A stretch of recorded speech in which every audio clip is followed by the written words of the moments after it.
Baier, Bret, it's great to see you. I want to pick up on where Jennifer Griffin just left off there, because she's talking about the fact that, when that last C-17 leaves, you might have these stadiums filled with the Taliban beheading people. And I was surprised on that note to hear Jake Sullivan in this briefing talking about what the administration believes are the obligations of the Taliban. I want to play that soundbite for you. It's S9, by the way, control room, and then I'll get your response on the other side of this, Bret. On what we expect from the Taliban going forward, that is something that will have to be watched and observed over time, whether in fact they are prepared to meet their obligations to the basic human rights and human dignity of people, to the safe passage of people to the airport, to the fair and just treatment of civilians. That is something they're going to have to show. I come at this with no expectations, but only a sense that they will have to prove to the international community who they ultimately are going to end up being. I was a little stunned, Bret. The follow-up question to that was, well, what happens if they don't? I mean, we're expecting the terrorist organizations now to behave or else, and the response was, well, there could be sanctions. Your thoughts? I was stunned by what I heard. I want to start by saying Jennifer does an amazing job with the Pentagon team. She talks to all kinds of people. They're telling her all kinds of things.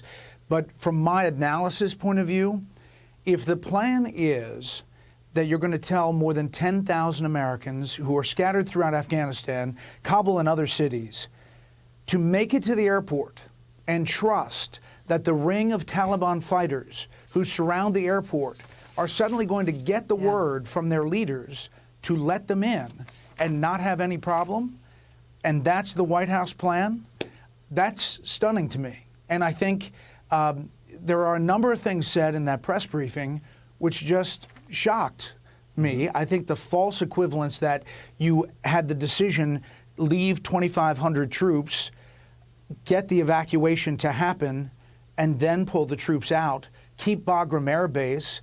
Once you lose Bagram Air Base and the air cover for the Afghan security forces, all of that changes the dynamic. And now you are trusting the Taliban, who just recently put out a statement saying death to America in the past few weeks. The last U.S. soldier to die was February 8th, 2020. There was a plan, but it was that you had to get the people out first. If you're one of the 10,000 outside of the Taliban ring surrounding the airport, it's a big risk to believe that you're going to get through there without harm.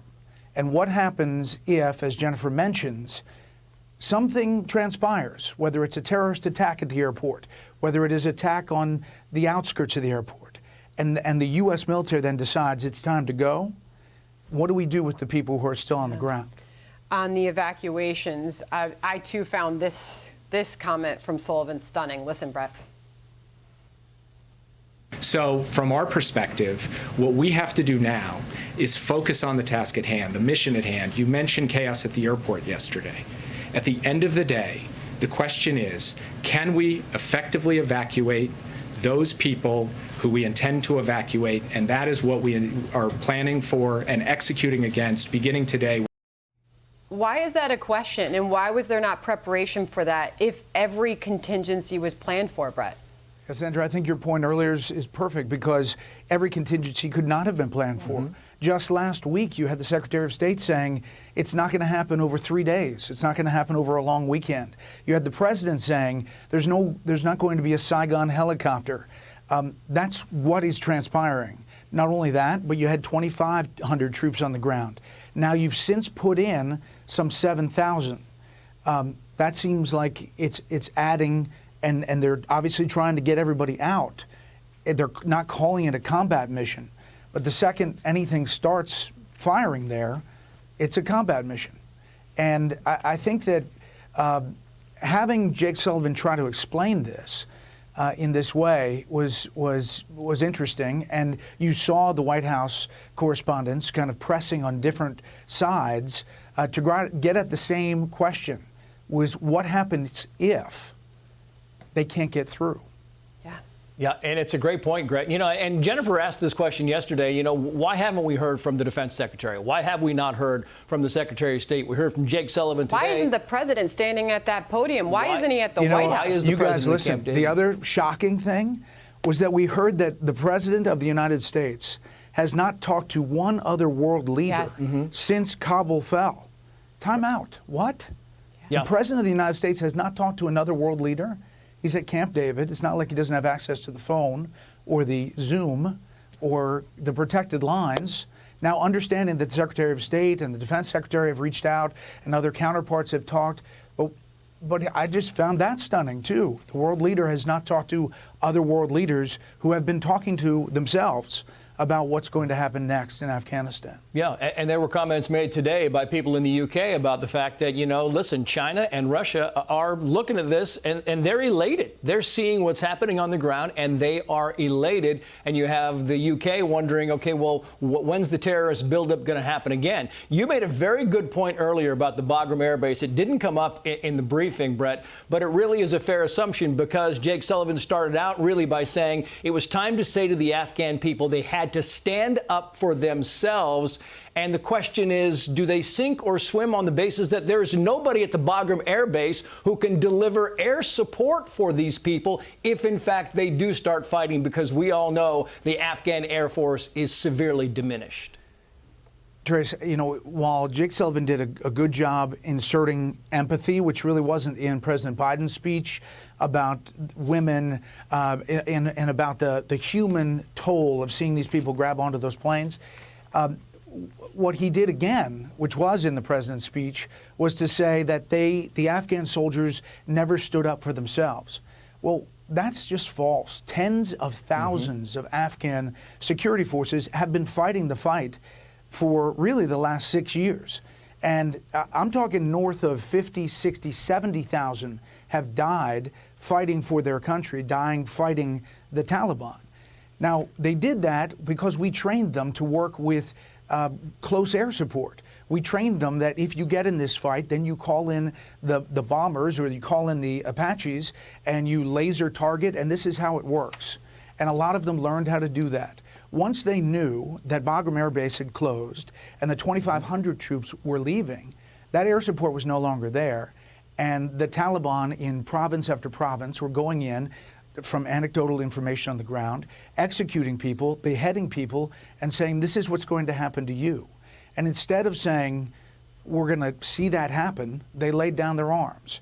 Now, for the White House to say that that's a show that they can't stand up for their country is really quite something. If you think that we've had 2,500 troops and kept this at bay, why was it not that we kept Bagram activated, provide the close air support, get everyone out first, and then everyone exits? You know what? There was an attempt to explain that, and if my team can follow along here, I asked for something else, but if you can play the scenes of Chaos S6 from what we just heard from Jake Sullivan, he tries to explain it here, I believe.